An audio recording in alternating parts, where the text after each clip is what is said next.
ఇక ఎన్డీఎస్ఏ నివేదికను తిరస్కరిస్తున్నాం. పరీక్షలు చేయకుండానే మేడిగడ్డ బ్యారేజ్ వైఫల్యంపై అభిప్రాయాలకి ఎలా వస్తారు? నీటిపారుదల శాఖకు ఎల్ఎన్టీ లేఖ. కాళేశ్వరంపై బాధ్యత అంతా కేసీఆర్దే. నాటి ఆర్థిక మంత్రిగా నా అభిప్రాయాలతో పని లేకుండానే బడ్జెట్ కేటాయింపులు. కమిషన్కు ఈ విషయాలే చెప్పనన్న ఈచల 6న కాళేశ్వరం కమిషన్ ముందు హాజరు.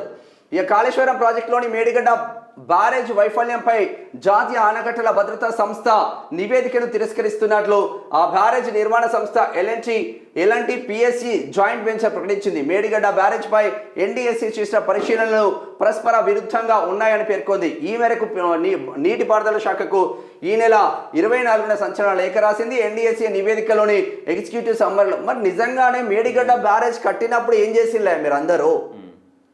సరే కేసీఆర్ తప్పే చేసింది అనుకుందాం, మీరు పర్మిషన్లు ఎట్లా ఇచ్చిండ్రు? గ్రీన్ ట్రిబ్యునల్ పర్మిషన్స్ ఎట్లా వచ్చినాయి? ప్రాజెక్టుకు అన్ని రకాల పర్మిషన్లు ఎట్లా వచ్చినాయి? సరే పలగొచ్చు, కుంగొచ్చు, ఇంకోటి కావచ్చు. మీరు కట్టినప్పుడు ఏం చేసిండ్రు?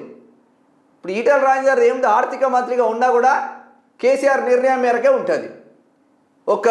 ఒక ఇంజనీర్ మాట్లాడడానికి లేదు, ఓ మంత్రి మాట్లాడడానికి లేదు, సామాన్య ప్రజలు మాట్లాడడానికి లేదు. కేసీఆర్ ఏది చెప్తే అదే అయిపోయింది. దాని నుంచి ఈటెల రాజేందర్ నాదేం తప్పు ఉన్నది, నా నిర్ణయాలు లేకుండానే ఆయన డిసిషన్ తీసుకున్నాడు, బాధాప్తే నేను అటెండ్ అవుతా అంటున్నాడు.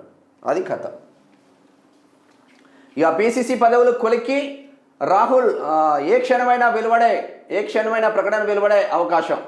రాహుల్ గాంధీతో కేసీ వేణుగోపాల్, మహేష్ కుమార్ గౌడ్ భేటీ. మంత్రివర్గ విస్తరణపై జూన్ మొదటి వారంలో స్పష్టత. ఖర్గే లేకపోవడంతో మంత్రి మళ్లీ రావాలని అధిష్టానం సూచన. 30న మరోసారి ఢిల్లీకి ముఖ్యమంత్రి, పిసిసి అధ్యక్షుడు. మంత్రివర్గ విస్తరణను త్వరగా ఆమోదించండి, బీసీలకు ప్రాధాన్యం ఇవ్వండి, రాహుల్కు మహేష్ విజ్ఞప్తి. తెలంగాణ ప్రదేశ్ కాంగ్రెస్ కమిటీ పిసిసి పదవులపై కసరత్తు కొలిక్కి వచ్చినట్టు తెలుస్తుంది. ఏ క్షణమైన ప్రకటన వెలువడే అవకాశం ఉన్నట్లు కాంగ్రెస్ వర్గాల ద్వారా తెలిసింది. ఆదివారం సాయంత్రం ఏఐసిసి ప్రధాన కార్యదర్శి కేసీ వేణుగోపాల్ నివాసంలో సీఎం, పిసిసి అధ్యక్షుడు సుదీర్ఘంగా చర్చించారు.